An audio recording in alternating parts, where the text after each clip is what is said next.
Hi, this is Rabbi Orlofsky, and welcome to the Rabbi Orlofsky Show. And this is the last episode in the Rabbi Orlofsky Pesach Program. As you can see, it's already Pesach.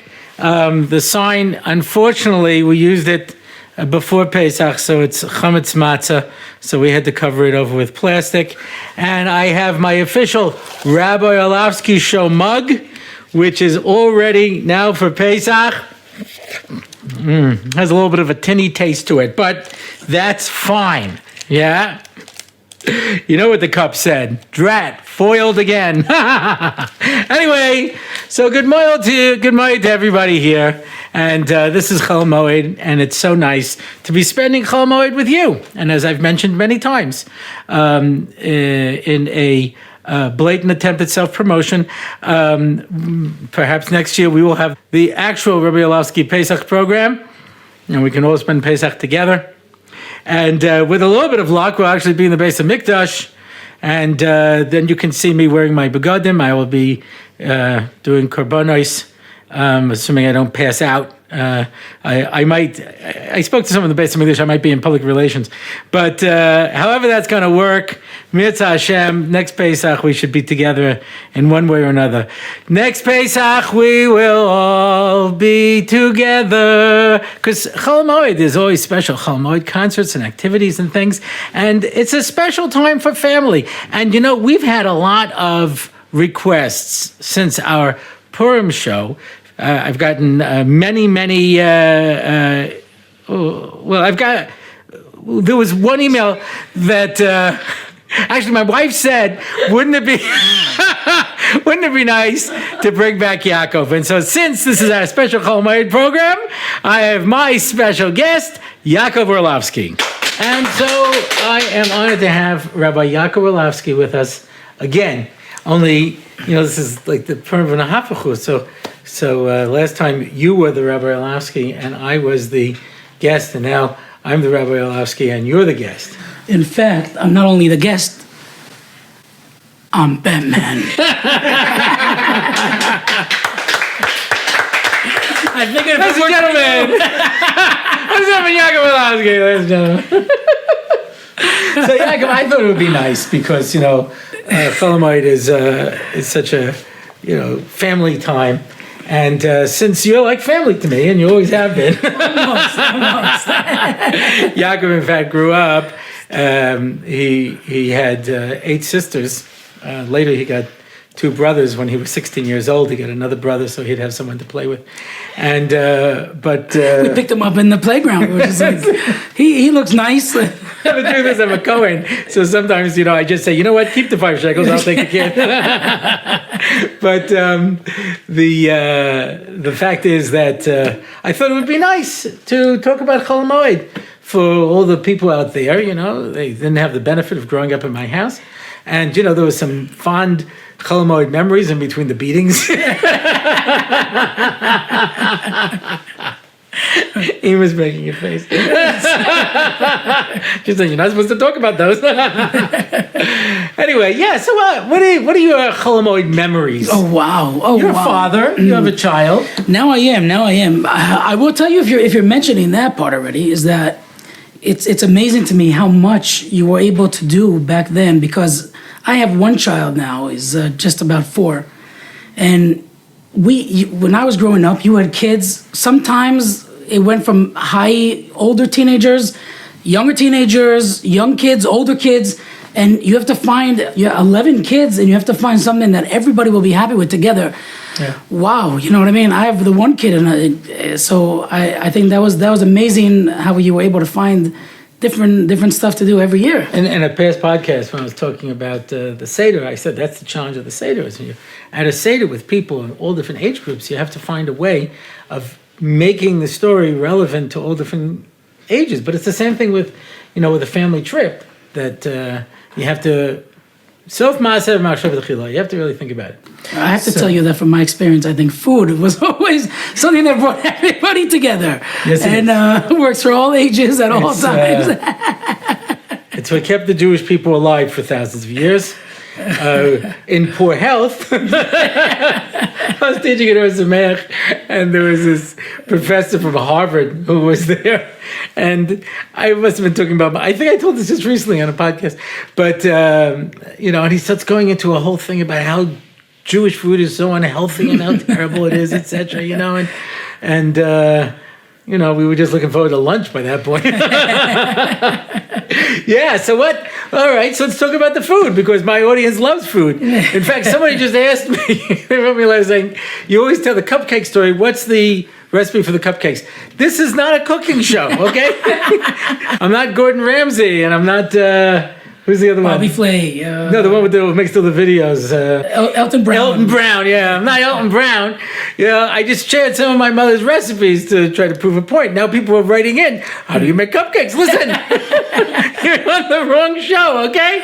So there's a limit, And although we make wonderful Pesach cakes here, through the miracle of potato starch. And you can make with matzah, you can make muffins, and you can take them out of the oven, put them down, put some butter on them.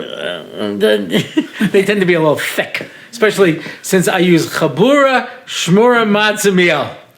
And boy, that lasts a long time. A little bit goes a long way.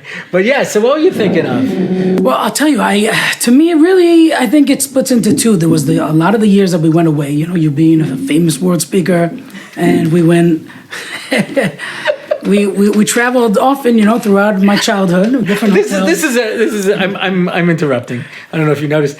How did it affect you, the fact that I was so famous? Like, did people come up to you and go like, "Oh, you're Rabbi Orlofsky's son," and stuff like that? Or did most people have no idea who I am? I always say I'm so famous. I always have to tell people who I am. So I'll tell you, it really worked in my benefit, almost like when I had cancer. And wait, there's more. My son is just like having cancer. Anyway.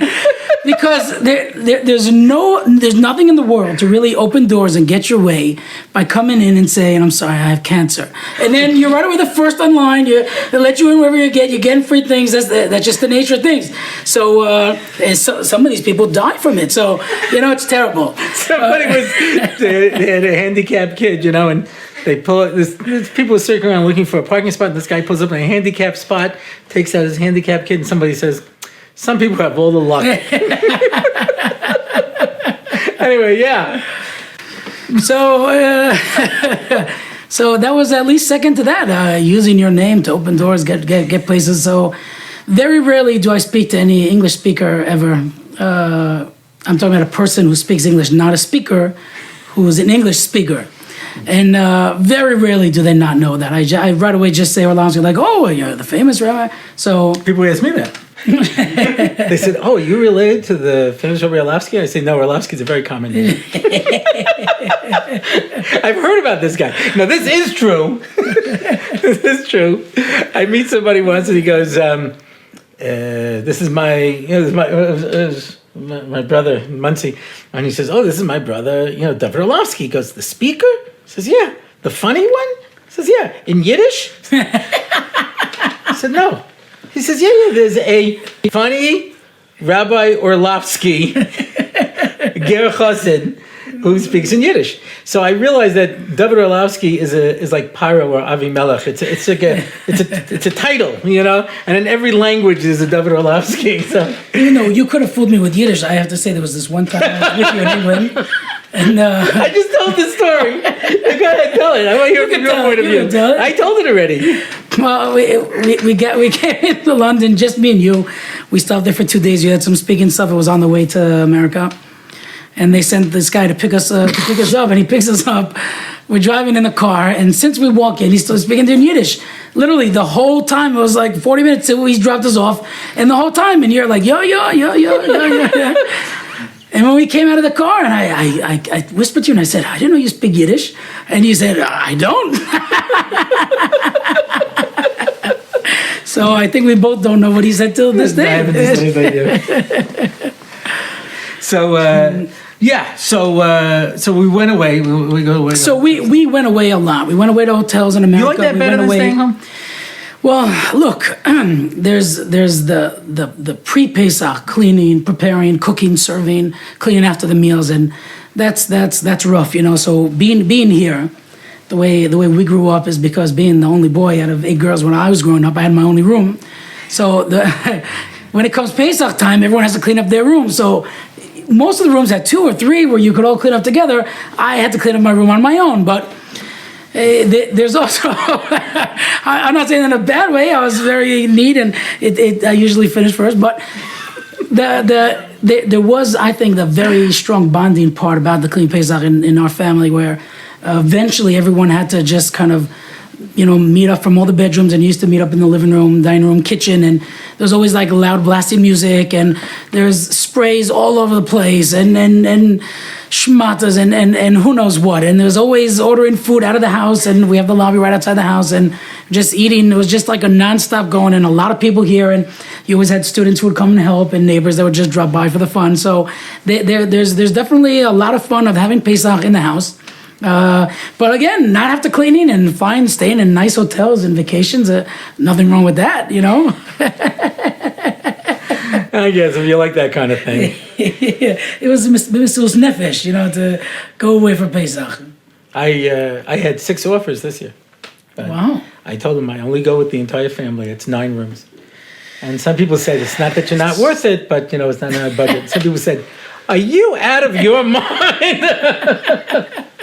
So, I mean, the other people also felt that way, but they had a little classier. So. Well, you should have took it. And when we and leave my little boy, never. Anyway, but so then when we stayed home, so what was Chol HaMoed like at home? So Chol HaMoed also, you know, like you kind of differentiate in between the times when we went out and the times where this, I think a lot of people could relate to, is that you kind of wake up a little later, especially with all the girls, there's vacation, and then you sit around and it's after the breakfast with the matzah brai recipe that's on the Art Purim podcast. Sometimes you would make French toast, which you take the matzah and just wet a little bit, put it in the batter, and then fry it. You could even then add in a layer of like jelly or something and put another one and fry it. You could then break up some cereal and like schnitzel it and fry it like that. All right, this is not a cooking show like we said. Yeah, and then comes the time where we basically sit all around and we say, what are we gonna do today? And then each one brings up one idea, and another one Nobody likes it out. And basically, then it's lunchtime, and most of the times it ends by a big barbecue for supper. And those days are amazing, I have to say. We love those days, but then there were days where some of the children never get out of their pajamas. Like the whole day, they're just waiting for a reason to get dressed, and that reason never comes. People say, you know, like you have to have 2 meals a day, 3 meals a day. In our house, we have 1 meal. It starts when you wake up, and then when you go to sleep. It's constant. Sometimes there's a break between minhag and fleishik. Yeah, you have to bench and then wash again. So. In 2 years, Erev Pesach comes out on Shabbos. So you do that thing where you have to eat like the 2 meals. Oh, we had that 1 year in one of the hotels. Yeah, that was Kinnah, great. yeah. In the Kinnah, because Yeah. we didn't have to worry. You go outside, they have a special chametz section set Right. up, and that's it. Then you just burn everything. Right. I mean, not us. But, so, I mean, were there any particular trips that we went on? Oh, Those look, kind of day trip things? We did a lot of these trips. There were more local trips that we used to do. A lot of the Chol HaMoed trips that you arranged for us, you and Mommy, of course, were trips that we did together with other families from the neighborhood or from around that were friends. That a lot of them had kids, similar ages and stuff. Yeah. There was 1 year in particular that I remember that we rented a bus with 3 other families, and we went all around. We went to the sand, ended on the sand dunes, and we have famous pictures of all the rabbis sliding down the sand dunes. We used to go plenty of times to the big parks. We went to Ganei Yehoshua, those who know the parks here in Israel. Always like barbecues, and kids were playing with the balls, or frisbees and stuff like that. It's very hard on a big family like this to get a time where you have everybody together. You know, people have different schedules, different ages. And when you have a time like this where everybody's just sitting together, you're out of the house, you're just, you know, chilling together, playing and just enjoying the time. I just have the fondest of memories from those times. Those the trips were amazing. I want to throw out for my audience, it's really, it's kind of late now because it's already Chol HaMoed, but I may have mentioned this in an earlier podcast, but you have to plan Chol HaMoed. Otherwise, every day will be like that magic day that Yaakov described, where you get up late and you make eggs and matzah brai and the French toast, and then you sit around and you wait till everybody comes and you talk a little bit. Then it's time for lunch, and then you make the matzah pizza and the matzah lasagnas and that kind of stuff. And this is, and again, for people who don't eat gebrachs, I don't know what you do. I really have no idea. But for people who eat gebrachs, there is no physical limit to how much matzah and cream cheese you can eat. You got matzah and cream cheese, and then you got matzah and butter, you got matzah and jelly, and then you start combining. So the jelly, the butter, the cream cheese, and you can just go through boxes of this, you know what I mean? And by the time you realize what's happened, Hatzalah is carrying you away. I have to tell you that the greatest memories I think we all had as the kids was the way you always used to pack up the lunches of when we went on these trips. Because we always used to make the matzah lasagnas and, like you're saying, and bring all the spreads. And Mommy would bring just the enormous amounts of junk food, whatever you could have, potato chips and mounds of chocolate. I don't know why Pesach became... It was mostly fruits and vegetables. My son remembers it differently because we used to bring along little pieces of chocolate to give each child, but for the most part, it was mostly carrot sticks and cucumber spears. In fact, you remember the time where you brought chocolate chips and each one got one chocolate chip for a kid? That was correct. And and this is always a struggle. You got to find a place where you could park the whole group, and it's always over 20, 30 people. And you gotta find the place and then try to strap the plastic together, and then it always wins. Remember the year at the barbecue? Oh, well, which one? And the bonfire. Oh, that was fun.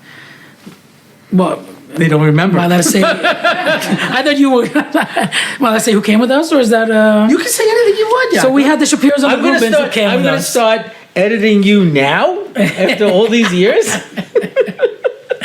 Yaakov was my shamish for many years. When I would go out and speak, Yaakov would be there, and he would run block for me, and he would make all the points that I didn't want to particularly say, and he knew exactly what to do and how to handle it. Let me just tell you, if you can't get through to him, you call me. Give me a little something on the side. You take care of me, I'll take care of you, all right? Nice doing business with you. That's right. Over there, I think that what was good about that specific barbecue is that we found a big park that had everything in it, including a big place to have a barbecue with tables and everything. And there was courts to play ball, and there was big grass places, and there was little parks for the kids, and it was just a fun time when you have that many ages together. And we all sat there, and everyone brought guitars, including myself back then. Like every yeshiva bacher, you got to know at least 2 Karbach songs and be able to fake some guitar stuff. But it was very nice. We had the famous Shapiro singer, his uncle, who's also a famous chazan, and he was with us, and they were singing, and it was just kumsitz into the night, and it was just beautiful. And we drove home then, and right away I think we ate a little more when we got home. Because we got a little hungry from the long journey. After all the singing. Right. But build up an appetite. Why do you think that is, that the Pesach became the chocolate holiday? It's like you never see people buy these amounts of chocolates ever, like they do on Pesach. People just... You go shopping for Pesach, and psychologically, you think that there's no food. And so whatever's there, you buy. Now, in America, there's a much larger thing to buy. Here we have less of a variety. So, for those of you who don't live in Eretz Yisrael, in America, more or less, every hashgacha is reliable. There's a few of them that we know are not reliable. For the most part, all the Hamish hashgachas, everybody trusts each other. Here, whatever you eat, there will be somebody who will tell you it is chazer treif. Mamish chaza treif. There's nothing that everybody agrees on, But there are a few of them that are like a little sketchy, and it comes time for Pesach, and if you were sticking to like Badats and Reubens or whatever it is, you there's nothing. There's potato chips and there's chocolate.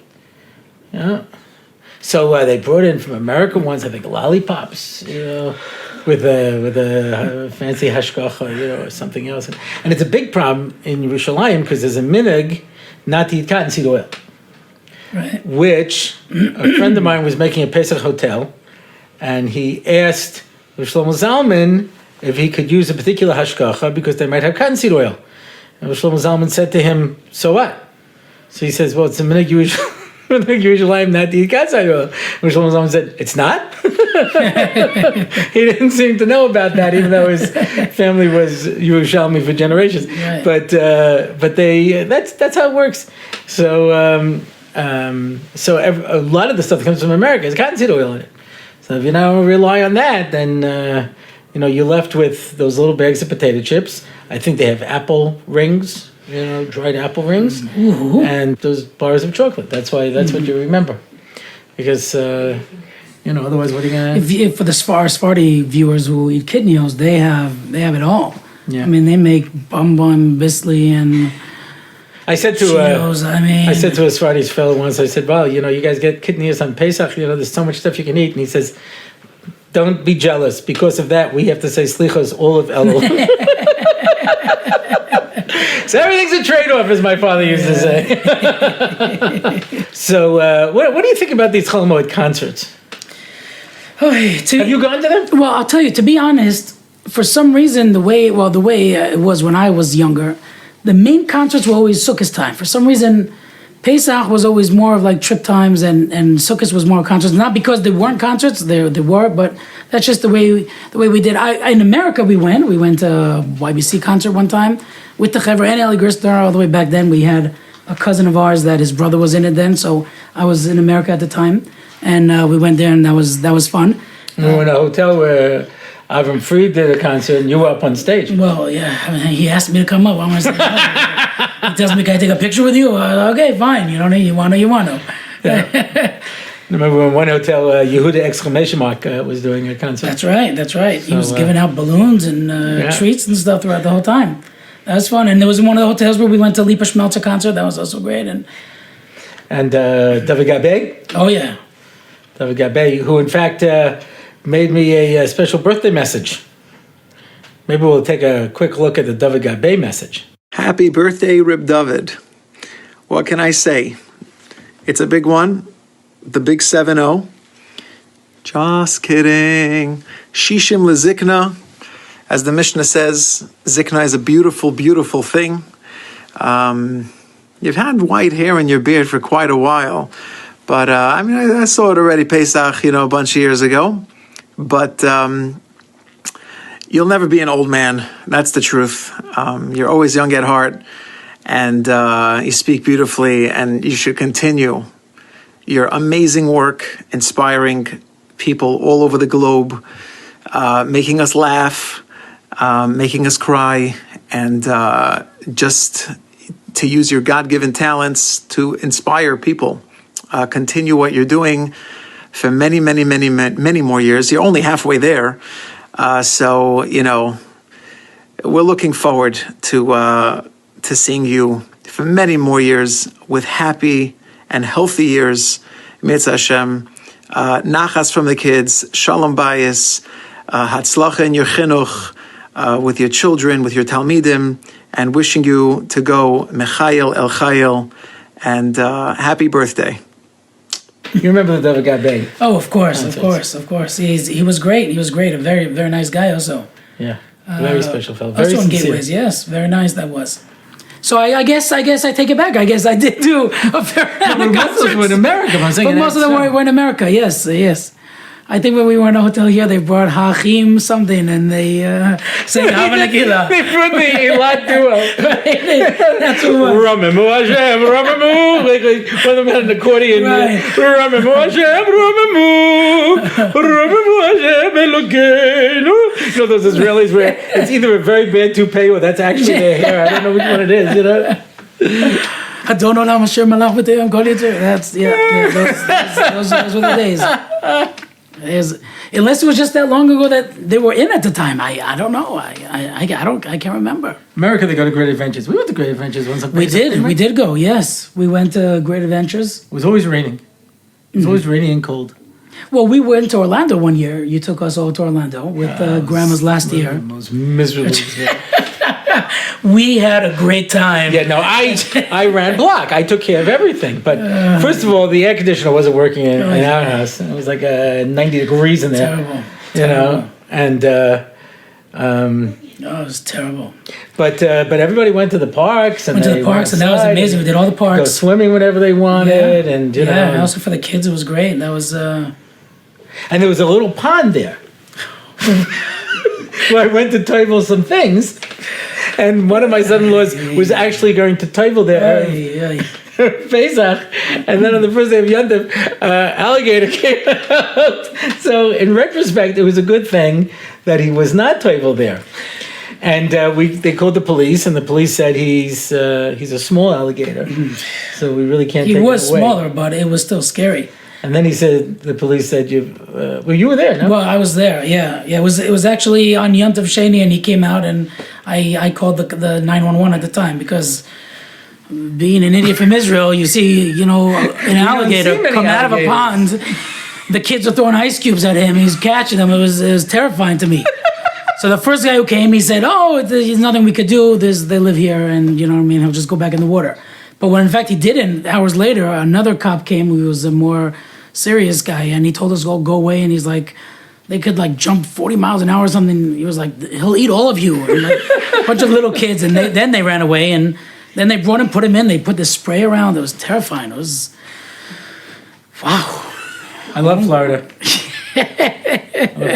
But most of the time they don't get you because they're dying from the Zika mosquitoes. So I'm kidding, by the way. I don't want any angry emails from Florida. Everybody should have a wonderful time. And you went back to it. Oh, yeah. We went back, and we had a great time. And we had a great time with you also. But I think with you, it all fell on you. And you were doing also the cooking and the cleaning and the hosting. And you stayed there all day at home. I said, I'm going to spend Pesach with my mother. Right. And I want everyone to have a good time. Well, we did. Everybody had a great time. That was my goal. Yes. The next year we went back and we learned a little bit better how to do it, and we went with some friends, and it was terrific. The one thing I'll tell you, because you took us to parks also throughout the years, not on Chol HaMoed, and the one thing about on Pesach is not being able to buy anything, literally, except water. And that's a little hard. You got to pack up everything, but they don't really let you bring it in. And right, you have to leave it outside and come walk, in. Walk a mile, 2 miles in the cold and the and rain. If it's Disney World, the lines are just for forever.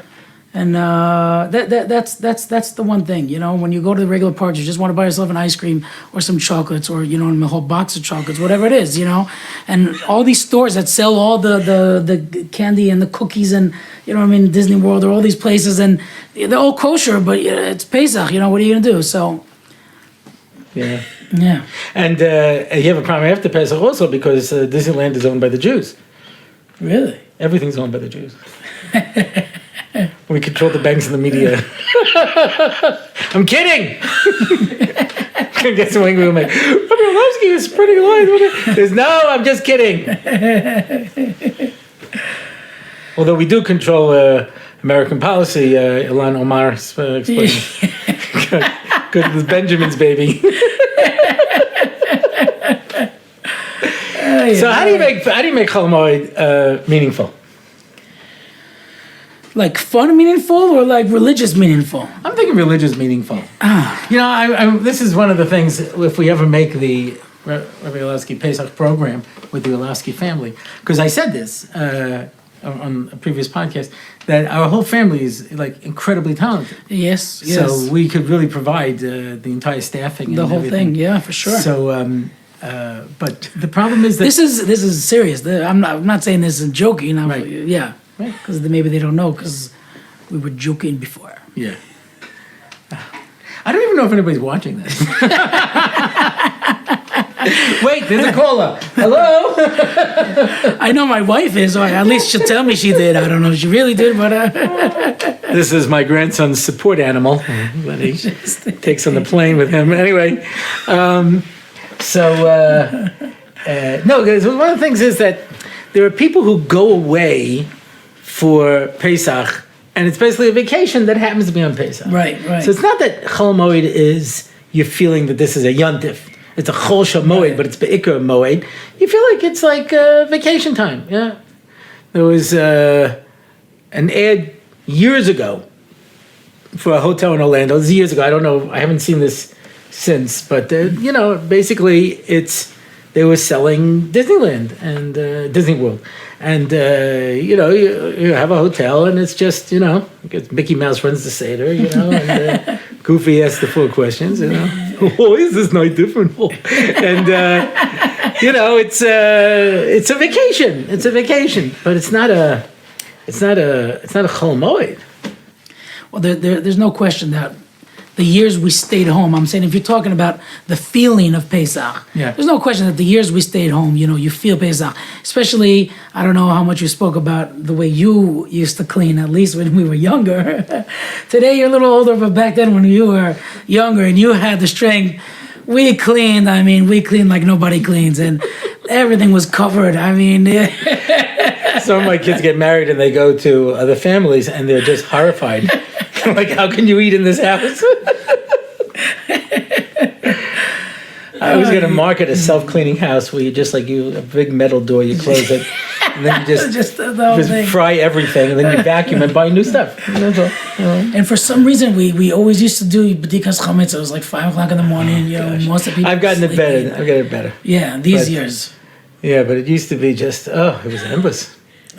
Especially if you do b'dikas chametz the right way. A lot of people just walk around.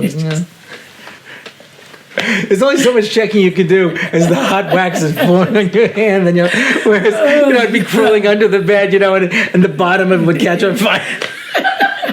I can't though. I have to tell you that there was this thing you did. I don't know if you did it consciously or not, but it's something that now I do when I do the b'dikas chametz. They used to give you the feather and the thing and the candle, and you used to walk around. And everything's clean, or at least we cleaned the whole house, and they're hiding the 10 pieces of bread, and usually they write it down so that we don't by accident lose one and forget it places. There are horror stories you told me throughout the years, but wait, I didn't tell you a horror story.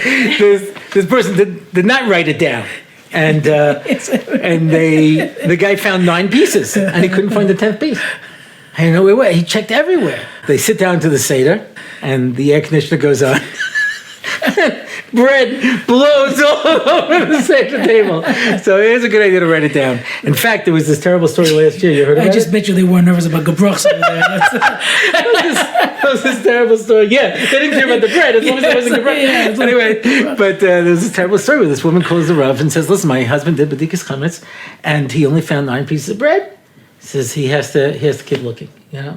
She calls back. It's 12 o'clock at night. She says, 12 o'clock at night. He still can't find it. He goes, You can't just leave it. He has to find it, So she calls back. It's 3 o'clock in the morning. She says, I can't. I have to make the Seder tomorrow. I have no more strength. Can I give him a hint?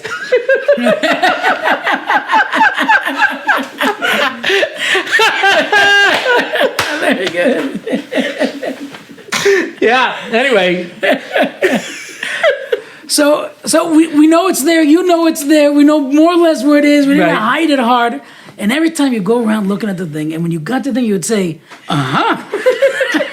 and then it would give you the thing, and you would put it in, and it was like, oh my God, I found the treasure. It was like, it's right here. You know it was here. You don't even need a candle for that. I was like, But from now, every Pesach, I go around, and my wife literally, it's sitting there, right there. It's like she puts a special, chametz table with all the pieces. Don't even look. Just take them all. And I was like, and this is a minhag I do too. Oh, I forgot about the treasure hunt. Speaking of which, because there was years you used to do for us a treasure hunt, and those were amazing because the clues were impossible. They were terrible.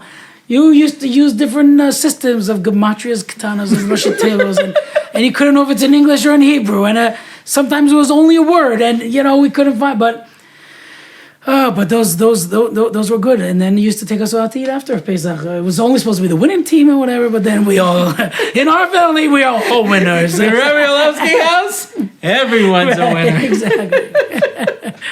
So I think that I think I speak on behalf of all of us. It was just the fondness of memories. It was just, and I'm sure you put a lot of work into it because even now when I do with my family, there's a lot of just the thought process going into it and just executing it well. And Well, it's if you take the time and you really think it through, you figure out how to make something meaningful, and you can really add to the Chol HaMoed. So those of you who are watching this, I hope now you're inspired to also eat a lot and sit at home and decide what should we try to do today, and then eat some more. I don't think we eat a lot. I think we eat just the right amount. I think that's more or less the takeaway from this show. I want to thank my special guest, Rabbi Yaakov Orlofsky. We're so happy to have him back. Thank you for having me. Thank you. It's always fun being on your podcast and really worldwide famous podcast that I enjoy myself, and I know that all my friends and people I know, we all enjoy the podcast, and it was great being here, and thank you for having me. It was a pleasure having you, and I'm just going to conclude now with a little haseba because, I'm going to relax. I just wish I had a cup of wine with me, but since we've been talking about all this food, I feel like I should be lying on the couch with I think I need a snack. Something, yeah. It gets hungry. This podcast gets you hungry, yeah. Just something to carry me through. Just. All right, well, that's it for this week for the Rabbi Orlofsky Show.